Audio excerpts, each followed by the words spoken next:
10 years ago, we were debating whether 3G or 4G technology is actually helpful or necessary. Today we have new stuff such as DeepSeek and ChatGPT. What do you think about that? I mean, where are we going with all this new AI-based technology? Ever since the COVID pandemic hit, I have no idea what's going on around the world, man. It's just everything's on fast-paced mode. And you have these, I've never even imagined a world where you would have projects being built on blockchain, for example, being used as DPM projects in real life. And then you have AI.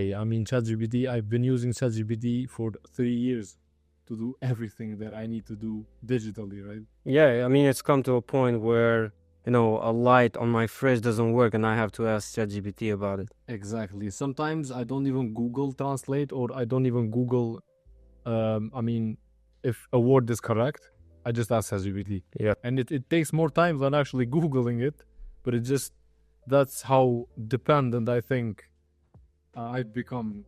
But you mentioned COVID, and I really think like that era in particular has been like an eye-opener in terms of these technologies, because if you think about even social media, for example, maybe we would, but TikTok wouldn't be as big as it is today. Exactly.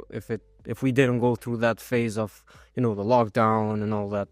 I agree, because, it was a lockdown, so everyone was on their phones. Yeah. We didn't have that many things to do, and they discovered new things. That's the first thing that happened. And then, of course, social media you had to socialize, right? Because we're social beings. Humans are social beings, so you had to socialize. How do you socialize when you're locked down? But it's also like a double-edged sword if you look at it from a worker's perspective, because in the past, if let's say a worker was not feeling, up to perform, and they would find excuses to not go to work, and because of COVID and because of Zoom and all those new applications that we got because of COVID, then people that were sick, for example, or were not feeling good, they would join their co-workers via their homes. And in my opinion, as much as it could be a good thing in terms of productivity, it kind of ruined the whole idea of a 9 to 5. Personally, I've never worked on a 9 to 5, like a proper 9 to 5 where you get to go to the office every day, because ever since I started my first job, it's been within the crypto industry. And I don't mean that as a bad thing necessarily, but I'm used to working from home, and I've grown to believe that that's the most productive way of working. Yeah, same for me. I've tried some 9 to 5 jobs. I was productive for 30 minutes maybe. In office jobs, I was only productive for 30 minutes to an hour, and those were the periods of time where before the lunch break, after the lunch break, that's when I had these energy pumps. But when you talked about Zoom and the applications that came with and became big with COVID, you had Skype, man. We had Skype ever since I was a kid. Yeah, but my aunts used to call me while I was playing Minecraft. They would ruin my gaming session. And when COVID hit, those same projects, platforms, they failed. No one uses Skype anymore. Now they use Zoom, and it's technically the same product. So, but it's interesting. I think the pandemic and the lockdown made everything that's in the digital world more competitive. And now everything, even the physical businesses, they have to have the digital presence. So now everything is just more dynamic. In my opinion, maybe I was younger and I didn't really see how things are working in the real world. But I think that this level of dynamism, if I can even use that word, has never been part of humanity. We are slow beings, man. We adapt. We try to survive. We try to innovate something, invent something. But it's too dynamic now. Every day you have something new. Yeah. And when DeepSeek dropped, it caused trillions to be wiped off the stock market, and it was crazy. In my opinion, it was crazy. Something like this wouldn't happen a few years ago. Yeah, and it's come to a point where it's not like we can do something about it. Me and you as consumers, for example, it's not like we can interfere with how these platforms are developing because they're growing so fast and new technologies are emerging so fast, not just in the tech industry, but in every other industry. And even in the job market, for example, when you look at job interviews, for example, you don't have that conventional feeling of a job interview as you had in the past. In the past, you would like print your CV and go physically to the workplace and whatever. But today, there's AI tools that basically help you through the interview, real-time feedback and all that. So I'm really curious to see how the AI field evolves, and with that, how regulation regarding AI as well evolves. So here's the thing: well, you mentioned CVs. I know people. I mean, I know myself in at uni. I just finished university last year. We had classes, which we paid for because it was a private university, that taught you how to write a CV. Yeah. As part of the class. And I think that's super outdated. But I don't blame the university or the education system. I just blame humanity's acceleration on basically innovation, because it's too fast. Everything's too dynamic. Yeah, there was this guy that like got a job just because he put Google on his CV. They only the keywords work today with that stuff. And the same could be applied in crypto as well. I mean, if you look at all the new tokens with the AI meta, they're just putting AI on the name to get advantage of the hype. And I think it's all bullshit. It's same, bro. I mean, last year we had DeepIn. Yeah. AI as well, but we had DeepIn as well. We had real world asset tokenization. Yes, and that. And I think 99% of the projects that you see today in crypto, especially those that are trying to get attention from following basically a hyped up trend, they're gonna fail. Yeah. And if it's gonna be just it's a matter of a few months, maybe 6, 8, maybe 12 months until they fail, because they have no real product. They don't have the capacity to build something in that sector of crypto. So, but with DeepIn, since you mentioned it, last year when we went to the SEC, almost every project had something DeepIn related, and it was our understanding that they were trying to get advantage of the hype as well. But if you look at the DeepIn technology in itself, it's pretty advanced and it's pretty practical, because there's people using DeepIn technology for, let's say, agricultural purposes. Whereas with AI, I mean, they're just putting an AI chatbot in their website and they're saying, the most advanced AI tool that you're going to need for trading purposes or whatever. I can build an AI agent right now, by the way. Can you? ChatGPT, 100%, bro. Using ChatGPT, a 10-minute video on YouTube, you can build it yourself. It's that easy. But when it comes to DeepIn, as you mentioned, do you know how hard it is to actually build a DeepIn product? Because AI right now is too oversaturated. It's too easy to access. Yeah. But do you know how hard it is to build a DeepIn project? It used to be hard to make a smart contract or launch a token, for that matter. Yeah. Today you can launch a token while drinking coffee, for example, in a coffee shop. Yeah. I mean, what's the cost if you're launching a token on Pump Fund, for example? $2. Yeah, no, exactly. It's free now. I think they removed even that fee. And I remember back when we first joined the market, it was like 2020. You had to find a good developer who would know, for example, Solidity or whatever language that chain used.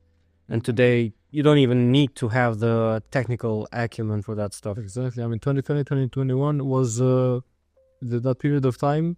You had Binance Smart Chain, BNB Smart Chain, and everything was being done, I think, through Solidity. So, I mean, it was a bit harder, and you had to pay a lot more to. I mean, the barrier of entry was bigger, but the real, I think it was better that way. Yeah. Because today the market is oversaturated. You have millions of, 3 million tokens right now listed in CoinMarketCap. Yeah, and back in 2020 it was like 10,000 tokens. I remember there was a tweet, I think, from CoinMarketCap back in 2020 when the market first reached 10,000. I think it was 2021. Yeah, 2021. And today we have 10,000 new tokens every day, if not every hour. Yeah. It's crazy. I mean, in my opinion, not everyone deserves to make a token. I mean, you have to put some work into it. But again, I want to go back to the DeepIn part. DeepIn, in my opinion, again, always my opinion, not financial advice. If you like DeepIn projects, go for it. If you don't like DeepIn projects, don't go for it. But it's one of the hardest sectors of crypto to tackle and to enter as a project. Yeah. Because you have to have a real business plan behind it. That's not digital. Yeah. You know? And even if it is digital, you have to have an infrastructure that's physical to back the project. Helium. I keep mentioning Helium to everyone that I meet. They have an amazing infrastructure, and they were building on their own blockchain. Now they're on Solana. Yeah. I mean, personally, I love them. I'm not from the US. I don't operate there, but in the US, people are using it. Yeah. Tens of thousands of people are using it, and it's proven to be more efficient than many other providers. I mean, cellular providers. Well, it will be definitely interesting to see how 2025 plays out. I mean, we've got all these new technologies clashing with one another, and we've got so much money potentially flowing into the market, but the problem is that it's being dispersed in all these new tokens that don't necessarily have utility, but they get, hype advantage. Yeah, but like what I want to say here is blockchain, in my opinion, is not an industry that's here to conquer any other industry. I think it's the industry that every other industry will try to integrate as a technology and improve their own products or services, right? Yeah. Because many projects are already doing, so many companies. Walmart is using, I think, I don't know which blockchain they're using, but they're using a blockchain to track their products, to track their sales, to track their supply. And in my opinion, that's the real goal of blockchain technology. And when it comes to Bitcoin, of course, you have another goal, which is having this decentralized needs of payment. Yeah. And the move of value that's quicker than any other type of payment. I mean, the execution, everything is quick. Yeah, and the thing is, like, even financial institutions are starting to accept that. Yep. So there's these countries as well. El Salvador, I mean, the US will build a strategic reserve. Hopefully. 100%. Yeah, there's a lot of stuff to be excited about, and if you look at my wallet, for example, there's nothing to be excited about. But if you look at from an objective point of view, if you look at all these new developments, if you look at the ETFs being approved last year, if you look at all these new technologies, then there's definitely, of course, if you look also at the fact that we have a pro-crypto administration in the United States as well, there's a lot of factors to be excited about when it comes to crypto, especially if you've been in this field for too long. But the problem is that people coming into the market are not necessarily very knowledgeable, and I don't mean that in a bad way. I just mean that they don't look at the fundamentals of what's going on. They just are getting it for the money. Yeah. And that's the problem, because most of the people that, in my opinion, most of the people that are making money currently are people that have just entered the market. Yes. And people that have been here for a long time, where we look at all these technical aspects before investing in a token, we're not making money. I mean, so here's the thing. I think Bitcoin is moving up, and it has this correction of 10%, for example, like it did a few days ago. And then it goes back, after the correction, it goes back to the place that it was sitting, like 105,000, for example. Let's just take that as an example. But altcoins, they dip by 40%, and then they go up 5%. And everyone's happy. Everyone's clapping. Everyone's screaming, we're so back. The market's green today. We're making money. But I'm not. My wallet is down ever since Trump was elected. Everyone was winning. When Trump got elected president, and he won the elections in the US, every cryptocurrency boomed, right? The market just flourished. But ever since the 4th or 7th of November, my wallet has been either decreasing in value or staying the same. So I don't understand the issue here, man. Are we choosing the wrong altcoins to invest?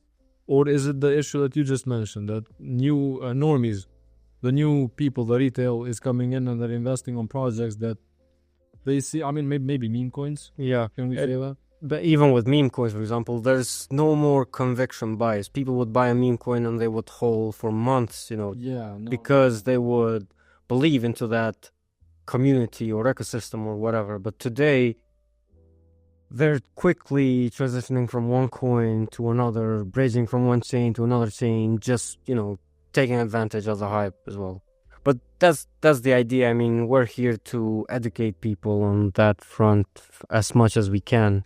Yeah, that's the whole idea of the current setting that we have right now. And the topics that we're going to discuss are going to range from, I mean, everything basically, literally everything that's into the crypto industry. The good thing about it is that we can never run out of content, Exactly. given how fast-paced this industry is. I mean, I'm 22, but I feel 40. I mean, I'm not saying it in the experience part. I'm just saying it. That's how tired and exhausted I am from this market. But I love it. I love every second that I'm in this market because it's too dynamic, and the adrenaline and the news, the breaking news every day. I have breaking news. I don't know if you noticed that. If you go on Twitter right now, Yeah, on X, you're gonna see breaking news for something that, I mean, no one expects the news that you get on crypto. Everything's a shock. yeah. But to people who have been here for over 4 years, everything's normal now. I mean, if World War III started today and Bitcoin pumped 50%, I would be like, oh, okay, yeah, that's predictable. True. I mean, if let's say one country, the US, attacks, let's say another country, I wouldn't be caring about the casualties and all that. I would just be looking at the market. How's my bags doing? But How my wallet is performing, it's crazy. yeah, I mean, one tip that I have for everyone and myself as well for the future, because I didn't practice it. I don't practice what I preach, by the way. I just I preach good things. no one does. Don't worry. So it's DCAing and holding off for dear life, because if you hold on to your crypto, I mean, if you DCA when the market's turning to shit, as you did on 2022, if you DCA, then you're gonna probably get the good prices, the sale prices, right? Yeah. And then you hold up for a few months or a year or two, and you're always gonna be in profit. I'm gonna try that, and if it doesn't work, I'm gonna sue you for financial abuse. Yes, please sue me. I wanna have something more interesting than seeing my bags drop happen in my life. For sure. That'll be the peak right now. I mean, I would write a movie about myself. So yeah. All right then. Let's wrap it up. Yeah, let's wrap it up. This is Chunster, and that guy right there is Dratoshi. Thank you very much, and have a good night.